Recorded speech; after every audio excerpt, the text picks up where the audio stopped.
நான் பைபிளில் படிச்சிருக்கேன். Born Christian. ஒரு வேர்ல்டு கிளாஸ் குளோபல் 500 இருக்கக்கூடிய ஒரு அமெரிக்க நிறுவனம் தமிழ்நாட்டில் பிஸ்னஸ் பண்ண வந்து இங்கே அவன் பணம் கொடுத்து அது மூலமாக லேண்ட் கன்வர்ஷனுக்கு பணம் கொடுத்து தமிழக அரசுக்கிட்ட ஒரு மிகப்பெரிய ஒரு சாஃப்ட்வேர் சாம்ராஜ்யத்தை உருவாக்கி அமெரிக்காவில் மாட்டினான். சார்பனீஸ்-ஆக்ஸ்லி ஆக்ட் என்றானுக்கு அப்புறம் அமெரிக்கா செனேட்டில் கொண்டு வந்த ஒரு சட்டம். அவன் புக் ஆஃப் அக்கௌண்ட்ஸை பார்த்து பிடிச்சிட்டாங்க. டேய் என்ன தம்பி கொஞ்சம் பணம் கொடுத்துருக்கேன் அப்படின்னு. ஆமாண்ணே, இந்தியாவில் பிஸ்னஸ் பண்ணால் கொஞ்சம் பணம் கொடுக்கணும், அது தமிழ்நாட்டில் பண்ணால் கொஞ்சம் ரொம்ப சேர்த்தி கொடுக்கணும்னே. கொடுத்தேன். கொடுத்தது எங்கே எழுதியிருக்கான்? Book of அக்கௌண்ட்ஸில் எழுதியிருக்கான். யாருக்கு கொடுத்தோன்னு எழுதியிருக்கான். இவருக்கு எவ்வளோ கொடுத்தனே, எவ்வளோ கொடுத்தனே, எல்லாம் மிஸ்செலினியஸ் எக்ஸ்பென்ஸ்ன்னு எழுதியிருக்கேனே பாருங்கண்ணே. அதாவது மேனேஜர் என்ன சொன்னான்னா, என் வேலையை நான் சரியாக செஞ்சுட்டேன்.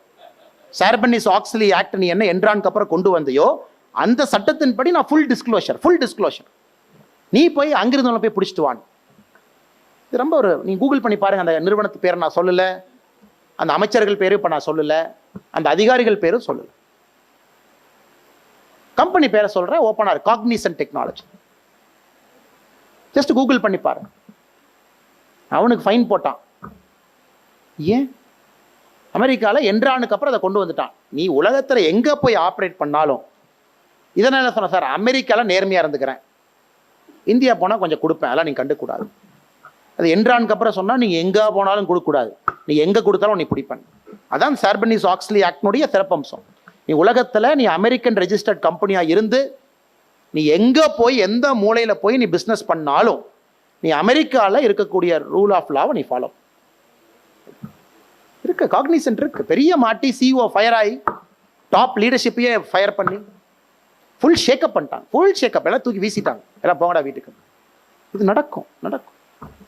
இந்த எத்திக்ஸ் இல்லை, மாரல் டைலமா இல்லைன்னா எவ்வளவு பெரிய நிறுவனமாக இருந்தாலும் கீழே வந்துடும். இன்னைக்கும் டாட்டா நிற்கிறது, இன்னைக்கும் டாட்டா நிலைச்சு நிற்கிறது. டாட்டா ப்ராடக்ட்னா ஒரு மரியாதை சரியா இருக்கும்பா. மரியாதை பார்த்தீங்கன்னா அந்த இத்தனை ஆண்டுகளாக அந்த பிராண்டு வேல்யூவை எத்திக்ஸை காப்பாற்றிருக்கு. நம்ம டாட்டாவை பார்த்தோன்னே சூப்பர் குவாலிட்டி, சூப்பர் பொருள், சீப்பஸ்ட் குவாலிட்டி அப்படிலாம் நம்ம பேச மாட்டோம். நேர்மையாக இருப்பான்ப்பா. அது எப்படி எங்கிருந்து ஜம்ஷெட்ஜி டாட்டா எங்கிருந்து எவ்வளோ ஜென்ரேஷனாக பில்ட் பண்ணி அது ரதன் டாட்டா அவருடைய கைக்கு போய் இன்னைக்கு டாட்டா சன்ஸ்க்கு புது எம்டி நம்ம ஊருக்காரர் இருக்காரு, நாமக்கல்காரர். ஜென்ரேஷனாக அந்த எத்திக்கல் வேல்யூவை மெயின்டைன் பண்ணி வச்சிருக்காங்க. இது உடனடியாக சில நேரத்தில் பார்த்தீங்கன்னா அந்த எத்திக்ஸை ஃபாலோ பண்ணுறவங்களும் கொஞ்சம் சின்ன தர்ம சங்கடம் வரத்தான் செய்யும். ஆனால் அது எறும்பு கடிக்கிற மாதிரி, அதை நீங்கள் ஏற்றுக்க பழகிக்கணும். எறும்பு கடிக்கிற மாதிரி. எறும்பு கடி நல்லது. நீங்கள் எறும்பு கடிக்கு பயந்தீங்கன்னா காண்டாமிருகத்திட்ட மிதிப்படும். இல்லைண்ணே அந்த எறும்பு கடிக்கிறதே வலிக்குது, ஒரு சின்ன ஷார்ட்கட் தான், நான் போனால் போய் தொலைது பார்த்துருக்கேன். நான் ஐபிஎஸ்ல நான் பார்த்துருக்கேன். ஒரு சார்ஜ் ஷீட்டில் ஏதோ ஒன்றுக்கு 15 வருஷத்துக்கு முன்னாடி கையெழுத்து போட்டிருப்பீங்க. 15 இயர்ஸ் கழிச்சு வந்து பிடிப்பான். நீ சரியா பண்ணலையா, நான் அக்யூஸ்டை விட்டுட்டேன், ஏன் விட்டேன்னு சொல்ல அப்படின்னு. அப்புறம் சஸ்பெண்ட் ஆன ஆஃபீஸர்ஸ்லாம் இருக்காங்க. 15 வருஷம் மாட்டல, 15 வருஷம் கழிச்சு மாட்டினவங்க இருக்காங்க, இந்தியாவில் இருக்காங்க.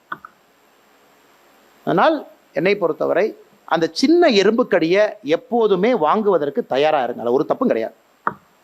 அது வந்து கொஞ்சம் கொலீக்ஸ்ட்டு ஒரு உரசல், நான் நேர்மையாக இருந்தால் இப்படித்தான், எல்லாம் இவன் பிழைக்க தெரியாதவன்னு சொல்லிட்டு போகிறாங்க.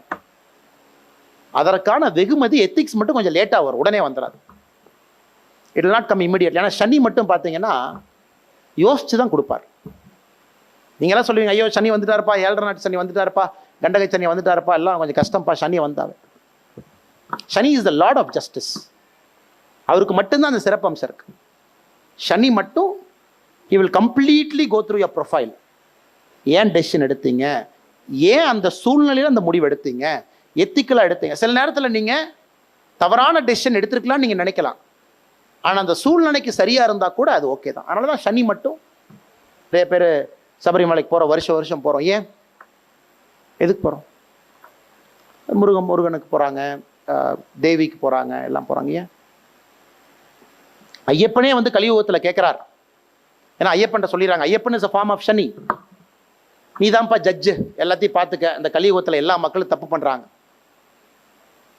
யாரெல்லாம் தப்பு பண்ணுறானோ கரெக்டாக பிடிச்சி சபரிமலைக்கு வர சொல்லி பனிஷ்மெண்ட் கொடுத்துருப்பான்.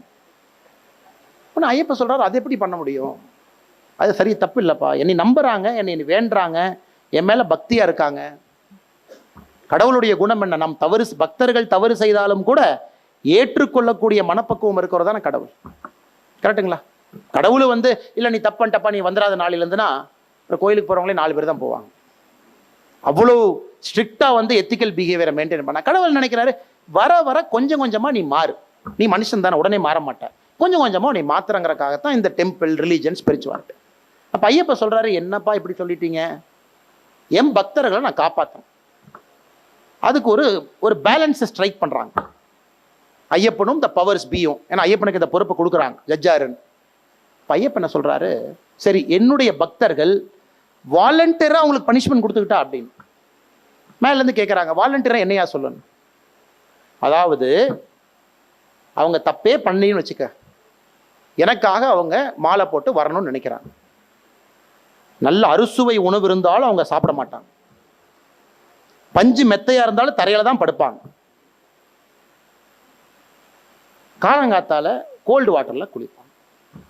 எனக்காக 40 கிலோமீட்டர் இந்த மலையில, காடுல, வெயில்ல நடந்து வருவாங்க. செருப்பு கூட போட மாட்டாங்கயா 40 நாள், ரொம்ப கஷ்டப்படுவாங்கயா. ஒன்று கேட்குறாங்க, என்ன ஆச்சரியமா இருக்குன்னு. அதாவது இந்த ஐயப்பனுக்கு மட்டும்தான், சனி லார்ட் ஆஃப் ஜஸ்டிஸுக்கு மட்டும்தான் நீங்க தப்பு பண்ணாமையே தப்பு பண்ணதுக்கான பனிஷ்மெண்ட்டை நீங்க அனுபவிக்கிறீங்க. பனிஷ்மெண்ட் அனுபவிக்கிறீங்க. ஐ வில் வில்ஃபுல்லி, நானே வாலண்டியராக அந்த பனிஷ்மெண்ட்லாம் ஏற்றுக்கிறேன். 42 நாள் மண்டலத்துக்கு நான் நேர்மையாக இருக்கிறேன் முடிஞ்ச வரைக்கும். இப்படி இருக்கும் பொழுது என்ன ஆகுதுன்னா, எசன்ஸ் ஆஃப் ஸ்பிரிச்சுவாலிட்டி.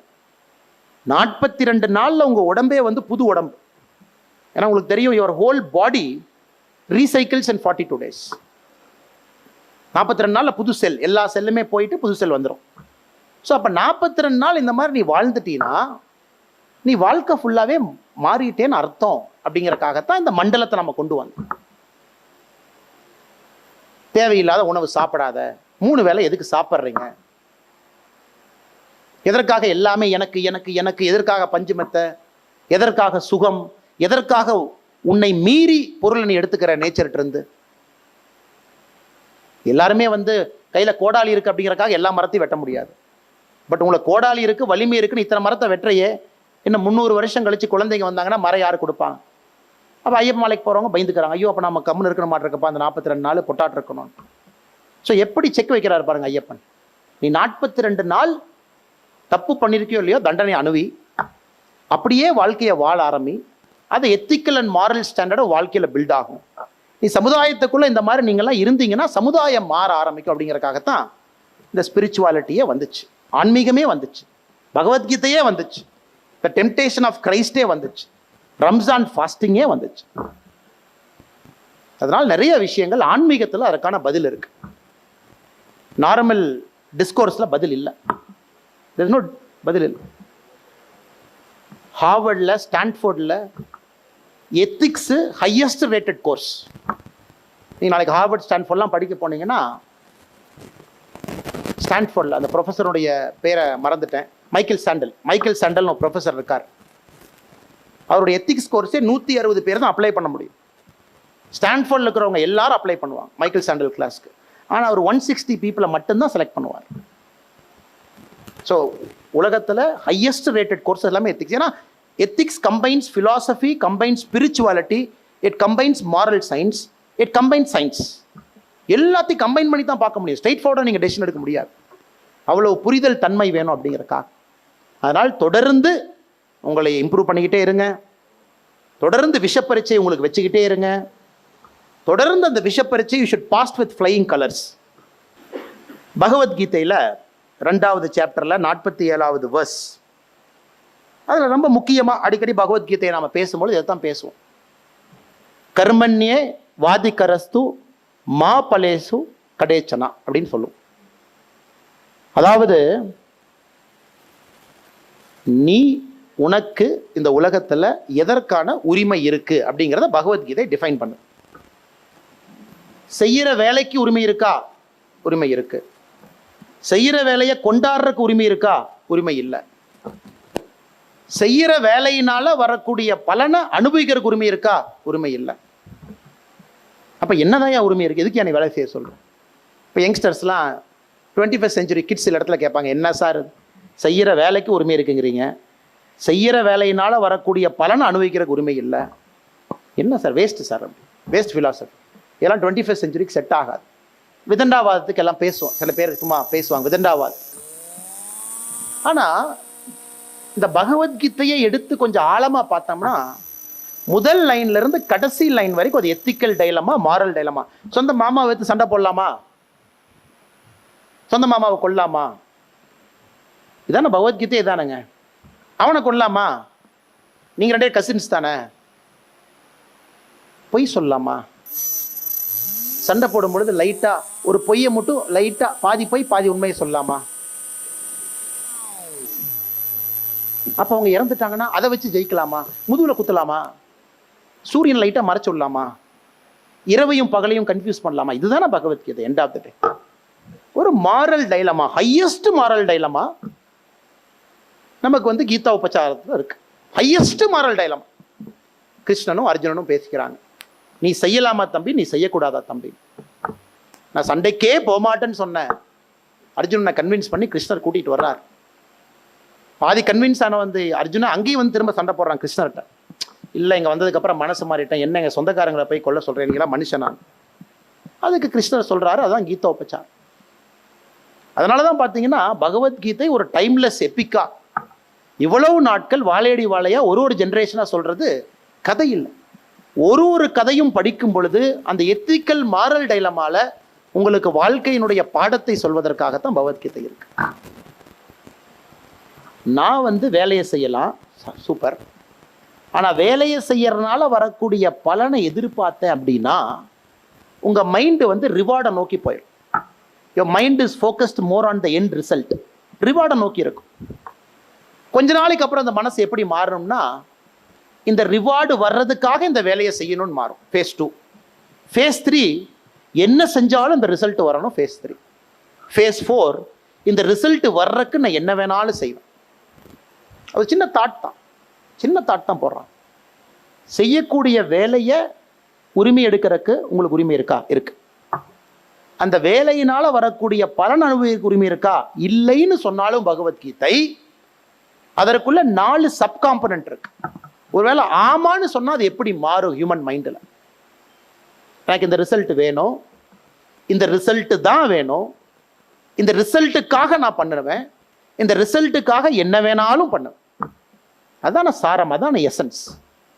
அதனால தான் கீதோபச்சாரத்தில் பகவத்கீதையில் நம்ம சொல்கிறோம், the means is more important then ends. உங்கள் மைண்டை ஆக்ஷன்லேருந்து டிட்டாச் பண்ணிட்டு, அவுட்கம்லேருந்து டிட்டாச் பண்ணிட்டு, செய்ய வேண்டிய வேலையை உங்களுடைய கர்ம வினையாக செஞ்சிட்டீங்கன்னா எதை வந்தாலும் உங்களுடைய மனது ஏற்றுக்கொள்ளும். அப்போனா உங்கள் கம்பெனிலேருந்து நீங்கள் ஃபயர்டு, ஆடிட்டர் மால் ப்ராக்டிஸை கண்டுபிடிச்சிங்க, நீங்கள் ஃபயர்டு, ஏற்றுக்குவோம், அக்செப்டட். ஏன்னா வேலையை செஞ்சோம், ரிசல்ட்டை பற்றி நாம் எதிர்பார்க்கலாம். அவர் ஹையஸ்ட் அக்கௌண்டிங் ப்ரொஃபஷனல் பாடியில் கம்ப்ளைண்ட் பண்ண அந்த கம்பெனியை பற்றி கம்ப்ளைண்ட் பண்ணுவோம், ஏன்னா தப்பு பண்ணியிருக்காங்க. வேலையை செய்கிறோம், அதனால் எந்த ரெப்பர்கஷன் வந்தாலும் ஏற்றுக்கலாம். இது பைபிள். நீங்கள் யாராச்சும் கிறிஸ்தவர்கள் இருக்கீங்களான்னு தெரியல, நண்பர்கள் யாராச்சும் இருக்கீங்களான்னு. இந்த பைபிளில் பார்த்தீங்கன்னா நம்முடைய பகவத்கீதை, கீதா உபச்சாரம் மாதிரி பைபிள் ஒன்று இருக்குது. த டெம்டேஷன் ஆஃப் கிரைஸ்ட் அப்படின்னு ஒரு முக்கியமான ஒரு சாப்டர், அதுவும் பைபிள். அது எப்படின்னா ஜீசஸ் கிரைஸ்ட் 40 நாட்கள் உண்ணாவிரதம் இருக்கிறாங்க, நோன்பு இருக்கிறாங்க. 40 நாட்கள், 40 days, 40 நைட்டு ஃபாஸ்டிங், 40 டே ஃபாஸ்டிங். அதுக்கப்புறம் ஒரு டெவில் வர்றாங்க ஜீசஸ் கிரைஸ்ட் கிட்ட. 40 நாள் விரதம் இருந்ததுக்கு அப்புறம், எனக்காக இதை நீ பண்றியா, உனக்கு எல்லாம் கொடுக்குறேன். கிரைஸ்ட் முடியாதுங்கிறார். அப்படியே அந்த மலை மேலே கூட வான்னு அந்த சாத்தான் கூட்டிட்டு போறாங்க. மலை மேலே போய் ஜீசஸ் கிரைஸ்ட்டை கூட்டிட்டு போயிட்டு, உங்க கண்ணில் என்னெல்லாம் நீங்க பாக்குறீங்களோ எல்லாம் உனக்கு தான், ஆனா என்னை ஏத்துக்க அப்படிங்கிறார். கிரைஸ்ட் முடியாதுங்கிறார். எதுக்கு? அதுலயும் ஒரு பாடத்தை இருக்கு, ஒரு ஆழ்ந்த ஒரு அணுகுமுறை இருக்குன்னா, the temptation of Christ and Bible. அதுவும் எப்படி வச்சிருக்காங்க பாருங்க. ஜீசஸ் கிரைஸ்ட் காலையில சாப்பிட்டாரு, மத்தியானம் சாப்பிட்டாரு, நைட்டு சாப்பிட்டாரு, அதுக்கப்புறம் டெவில் வரல. 40 நாட்கள் விரதம் இருந்து உங்களுடைய சென்சஸ் எல்லாமே வீக்கஸ்ட் பொசிஷன்ல இருக்கு. நீங்க ஒரு நாள் விரதம் இருந்தாமே அப்படியே தட்டும். 2வது நாள் இருந்தீங்கன்னா யாரா 2 பேர்த்த திட்டலான்னு இருக்கும். 3 நாள் விரதம் இருந்தா யாரும் பக்கத்துல வந்துடாத, ஓடி போயிடும். தலைவர் விரதம் இருக்காரு, பக்கத்துல யாரும் வந்துடாதீங்க, மூட் அப்செட்ல இருக்காரு. Irritation, tension, temptation. நான் ஸ்வீட்டே சாப்பிட மாட்டேன், 4வது நாள் கை அப்படி ஸ்வீட் பக்கம் போகும், அரை ஸ்வீட்டை கொடுங்களேன், லைட்டாக சாப்பிட்டுட்டுனா கொஞ்சம் பிபி எல்லாம் சரியாயிக்கும். அதனால தான் அந்த டெம்டேஷன் ஆஃப் கிரைஸ்ட் வந்து 40th டே வைக்கிறாங்க. அதை கிரைஸ்து தாண்டினால தான் மகாபுருஷன் அப்படின்னு ஜீசஸ் கிரைஸ்ட்டை கூப்பிட்றோம். எல்லா மதத்துலேயும் எல்லா இதுலேயுமே பகவத்கீதை நம்ம பேசணும், சாப்டர் 2 47வது வெர்ஸை பேசணும், டெம்டேஷன் ஆஃப் கிரைஸ்ட். அதே இஸ்லாம் மதத்துக்கு போயிட்டோம் அப்படின்னா நோன்பு இருக்காங்க, ஒரு மாதம் முழுவதுமே ரம்ஜான் நோன்பு இருக்காங்க, காலையிலிருந்து இரவு வரை ஒரு வேளை மட்டும் சாப்பிட்றாங்க. இதெல்லாம் எதுக்கு நம்ம ஸ்பிரிச்சுவாலிட்டி பில்டு பண்ணியிருக்குன்னு பார்த்தீங்கன்னா, to inculcate ethics and morality to the believers. அந்தந்த மதத்தை யார் நம்புறாங்களோ இதை ப்ராக்டிஸ் பண்ணுறது மூலமாக எத்திக்ஸும் மொராலிட்டியும் அவர்களுடைய வாழ்க்கையில் ஒருங்கிணைக்கிறதற்காக இதை கொண்டு வந்திருக்காங்க. ஒருங்கிணைக்கிறதுக்காக எத்திக்ஸ்னா செப்பரேட்டுங்க. நம்ம எம்டி வந்து மத்தியானம் 12 மணிலேருந்து 2 மணி வரைக்கும் தான் எத்திக்ஸை பற்றி பேசுவார், என்னென்ன கம்ப்ளைண்ட் இருக்கோ வாங்க. இல்லை, காலையிலிருந்து இரவு வரை நீங்கள் எடுக்கிற எல்லா டெசிஷனுமே எத்திக்கல் தான். அதனால தான் நம்ம இந்த பாம்பரை பற்றி பார்த்தோம். பாம்பு போடலாமா வேண்டாமா, எத்திக்கல் டெசிஷன். ஆட்டம் பாம்பை இறக்கலாமா வேண்டாமா, எத்திக்கல் டெசிஷன். டோக்கியோ மேலே போடலாமா வேண்டாமா, எத்திக்கல் டெசிஷன். 67 நகரத்தை அணிக்கலாமா வேண்டாமா, எத்திக்கல் டெசிஷன். 10 லட்சம் பேர்த்த கொல்லாமா வேண்டாமா, எத்திக்கல் டெசிஷன். உங்க லைஃப்ல இந்த மாதிரி நிறைய உங்க வாழ்க்கை பூரா இப்படித்தான் இருக்கும். The more you go up in life, the more you go up, the more you go up.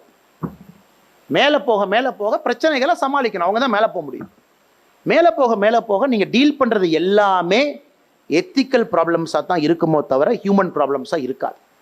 Human problems local level. அண்ணே சூப்பர்வைசர் ஓங்க அப்பிட்டானே என்னன்னு கேளுங்கண்ணே, அதெல்லாம் சூப்பர்வைசரும் ஃப்ளோர் மேனேஜரும் சண்டை போட்டுக்குவாங்க.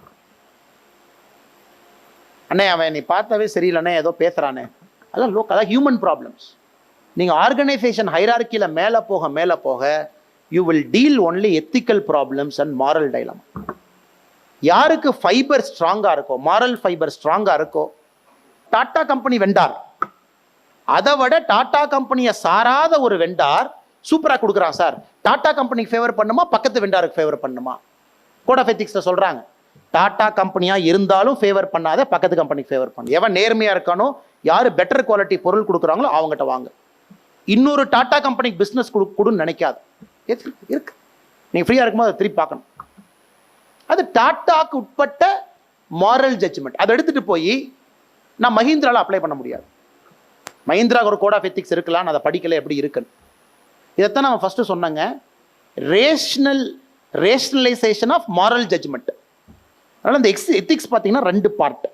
ஒன்று சோசியல் எத்திக்ஸ், நாம கண்ட்ரியாக உங்களுக்கு சொல்லியிருக்கோம், தம்பி லெஃப்டில் போ ரைட்டில் போ, இந்த தப்பெல்லாம் பண்ணாத, ஹெல்மெட் போட்டுட்டு போ, இது ஒரு சோசியல் எத்திக்ஸ். அதை தாண்டி ஹையஸ்ட் எத்திக்ஸ் வந்து மாரல் எத்திக்ஸ். நீங்கள் உங்களுக்காக வரையறுத்து இந்த பவுண்டரிக்குள்ளே தான் என் வாழ்க்கையை வாழுவேன், both personal and professional life, அதுபடி தான் என்னுடைய செயல் இருக்குன்னு நீங்கள் சொன்னீங்கன்னா, the personal ethics any day is superior than the social ethics. உங்களோட பர்சனல் எத்திக்ஸ் சரியாக இருக்குன்னா அது சோஷியல் எத்திக்ஸையும் பார்த்துக்கும், கண்ட்ரி எத்திக்ஸையும் பார்த்துக்கும். இதையெல்லாம் தாண்டி யுனைடெட் நேஷன்ஸ்க்கு ஒரு எத்திக்ஸ் இருக்கு, த ஆக்ட் ஆஃப் வார் அப்படின்னு. யூஎன்குள்ள டீப்பாக போனீங்கன்னா இந்த ஜீனோசைட்லாம் டிஃபைன் பண்ணுவான். டெரரிசம்னா என்ன? ஈஸ்ட் இந்தியா கம்பெனிக்கு மகாத்மா காந்தி, அதுக்கு முன்னாடி பிரிட்டிஷ் அரசுக்கு Mahatma Gandhi was a terrorist. Veerapandiya Kattabomman was a revolutionary. நமக்கு they are freedom fighters. அதனால தான் ஈஸ்ட் இந்தியா கம்பெனி, அதன் பின்னாடி பிரிட்டிஷ் கிரவுன் ராணி எல்லாம் என்ன சொன்னாங்கன்னா, சிப்பாய் மியூட்டனினாங்க, அதாவது சிப்பாய் கழகம். நாம் ஏற்றுக்கல, ஐயோ என்னையா நீ சொல்கிற, அது ஊ எத்திக்ஸ். ஏன் எத்திக்ஸை பொறுத்த வரைக்கும் first war of Indian independence, அவன் எங்கள் ஊரில் சுதந்திரம் வாங்குறதுக்காக சண்டை போட்டான். இன்னைக்கு நார்த் ஈஸ்ட் போயிட்டீங்கன்னா மிசோரம், நாகாலாந்து, இங்கெல்லாம் சண்டை, நமக்கு ரிபல்ஸ்க்கும் ஃபைட்டு. ரிபல்ஸ் என்ன சொல்கிறான்னு, நான் சுதந்திரத்துக்காக போராடுறேன். நாம் என்ன சொல்கிறோம்னா டெரிட்டோரியல் இன்டெகிரிட்டிக்காக நாங்கள் சண்டை போடுறோம். அதனால் என்னுடைய அன்பான வேண்டுகோள், வருகின்ற காலகட்டத்தில் உங்களுடைய மாரல் ஃபைபரை நீங்கள் ஸ்ட்ரென்தன் பண்ணணும். மாரல் ஃபைபர் இல்லை அப்படின்னா நீங்கள் என்னதான் கோட்டை கட்டினீங்கனாலும் ஒரு செங்கல்ல அந்த கோட்டையை பிடுங்கிடலாம். It is one brick which will bring down an empire. ஒரு பிரிக் தான். ஒரே ஒரு செங்கலை கரெக்டான இடத்துல உருவிட்டீங்கன்னா எவ்வளவு பெரிய சாம்ராஜ்யமாக இருந்தாலும் சரிஞ்சிடும். நிறைய சாம்ராஜ்யங்கள் அழிஞ்சிருக்கு. ஏன் அழிஞ்சிச்சுங்க? இல்லதோ அக்பர் மாதிரி ஒரு பெரிய ஆள் யாருமே இல்லை, பயங்கரமான ஆள். ஆனால் பேரங்க அப்படி இல்லையே, பகதூர் ஷா அப்படி இல்லைங்களே, பகதூர் ஷா 1 அப்படி இல்லையே, பகதூர் ஷா 2 அப்படி இல்லையே. ஹிஸ்டோரியன் சொல்றது. நீங்க ஜஸ்ட் கிங்கா ஜென்ரஸ் கிங்கா இல்லையே. ஏன் மிகப்பெரிய பேரரசு தமிழகத்துல, நம்ம நாட்டுல, நம்ம பகுதியில. இல்ல அந்த ராஜா 1000 ஆண்டு அந்த சாம்ராஜ்யம் இருந்துச்சு. ஆனா எத்தனை ராஜா பேரை சொல்றோம்? சோழ பரம்பரையா இருந்தாலும் எத்தனை பேர் நம்மளால சொல்ல முடியுதுங்க? 1 2 3 4 பேர் சொல்றோம். அந்த வீக்கஸ்ட் கிங் எப்ப வந்தாரோ, வீக்கஸ்ட் எத்திக்ஸ் எப்ப கொண்டு, பணம் எல்லாம் கொடுக்க மாட்டான், ப்ராஜெக்டை கையெழுத்து போட்டு போயிட்டே. இப்போ கவர்மெண்ட் ஆஃபீஸ் போனீங்கன்னா சொல்லுவாங்க, அண்ணே டாடா கம்பெனி ஆமாண்ணே, ஏதாச்சும் ஒரு 10% கொடுப்பாங்களான்னு ஃபைல் அப்படியே வச்சிருக்கேன். யோ டாடா கொடுக்க மாட்டான் தெரியாதையா, அவன் போய் கோர்ட்டுக்கு போயிடுவான். இன்னைக்கும் கவர்மெண்ட் ஆஃபீஸுக்கு போனா ஏன் டாடா ஃபைல் மட்டும் கையெழுத்து ஆகுது? டாட்டாக்காரன் தெளிவா இருக்கா, நீ கையெழுத்து போட மாட்டியா, பார்த்துக்கலாப்பா. நான் கம்பெனிலேருந்து நான் பணம் கொடுத்தா என்னை வீட்டுக்கு அனுப்பிச்சிருவாங்க.